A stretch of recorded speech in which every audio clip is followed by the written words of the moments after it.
Hello, welcome to Yinka Friends. Today I'm at Rinse HQ talking to Dizzee Rascal about his new album, The Fifth. All I do is flex, I don't need a reason. All I want is sex, I don't need a reason. Fly out on a jet, I don't need a reason. Every day's a never-ending summer season.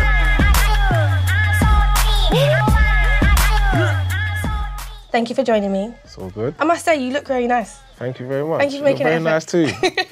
So, your album has come out, The Fifth. It's been a long time since your last album. Why has it been so long? Just getting it right, I think, man. And I'm happy about it because if I would have brought it out when I wanted to, maybe 2 years ago, I wouldn't be happy right now. It's definitely didn't have what I've got now, like the shit that just gets people jumping up and down, the anthems and all that. To be fair, a lot of that came around kind of September last year when I went out to LA to do the bulk of it. I recorded a couple things here, like the song Good with Angel, H-Town I actually did here. Did you? Yeah, I did them in London, yeah. But the rest of it was done in LA. And then Baseline Junkie was done like 3 years ago or something like that with MJ Cole. So it's been a long time since your first album, Boy in the Corner. It's been about 10 years. Right. Do you feel like you've grown as an artist since then? Like how do you think you've changed? Definitely. Just the process is just different, like just the way that was made. That was just made kind of guerrilla style. Yeah.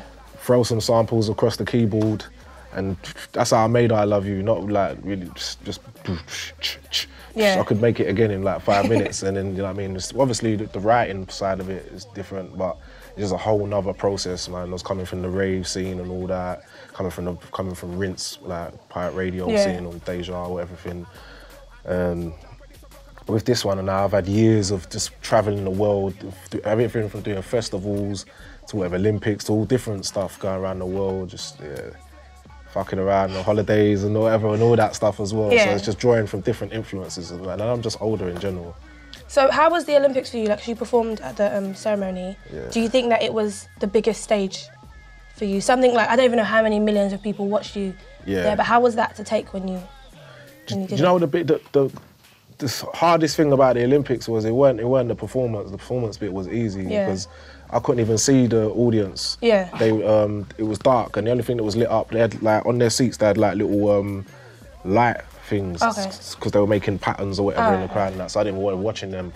It was the hard thing was making sure I got from every point that I needed to be at. It was massive. At the right time, because you know everything's got to be like clockwork. Yeah. So that was the thing I had to think about. I wasn't even thinking about the people at home and all that. It's only like afterwards when that all hits you, like I had to go upstairs, have a zoot and just kick back and just like right, that just happened, like So I watched it at the iTunes Festival. Yeah. And it was amazing, by the way. And your song, Something Really Bad, you said was about a one-night stand in Ibiza. Do you write songs based on life experience all the time, or? Yeah, most of the time, with stuff like that, it's fun. But do you know the crazy thing is that a lot of the songs you hear, the lyrics don't start off on those beats, and it's always been like that as well. So like my first #1, Dance With Me, the lyrics didn't start off on that beat. I wrote something else and then sent it to Calvin. Then he sent me back a beat. So I wrote them lyrics in LA and then on another beat and then putting them on that one eventually. But I actually wrote a little while before that. So like you said, you've been all around the world doing all different types of stuff. How is it coming back to England and performing to home crowds? It's still the most important thing. Yeah. It still feels like I need to get home approval first. Even though this album, I pretty much debuted it, I guess, in Australia and New Zealand. They heard the music first because of just the timing that I went there. It's normally at the top of the year. That's when their festival season is kind of. But always coming home, I'm from here. I need to, And how do you think the album's been received so far by the public? I'm proper happy with it. Just looking at the Twitter line, because over the past couple of years, people been a bit on and off with me. I noticed you can't really trust people on Twitter though. They're a bit volatile. Right. Yeah. They can. But then this one has just been like a wave of just positivity. So it's like, all right then, cool.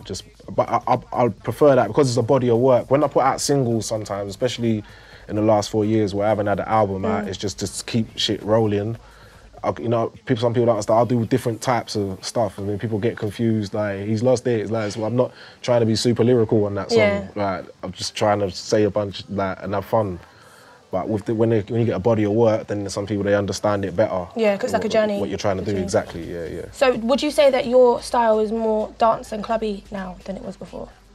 Yeah, I've definitely delved into a lot of that. But then when you hear the album, there's still other stuff on there, like Watch Your Back or Bang Bang, that it's not that. Yeah. It's this like reality check, if anything. And apart from music, what have you been up to since you haven't brought out an album in the last 4 years? So what have you been doing apart from travelling and stuff? Fucking around, man, to be fair. Being naughty. What have I been doing?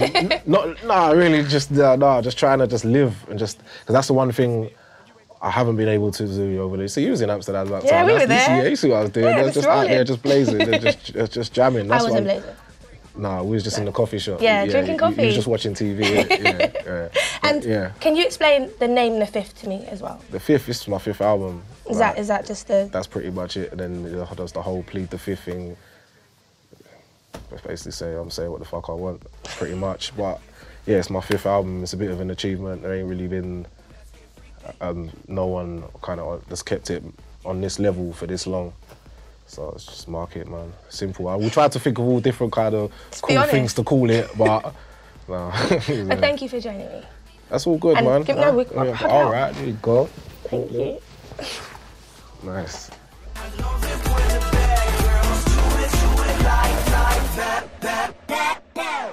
You take me there, you take me there.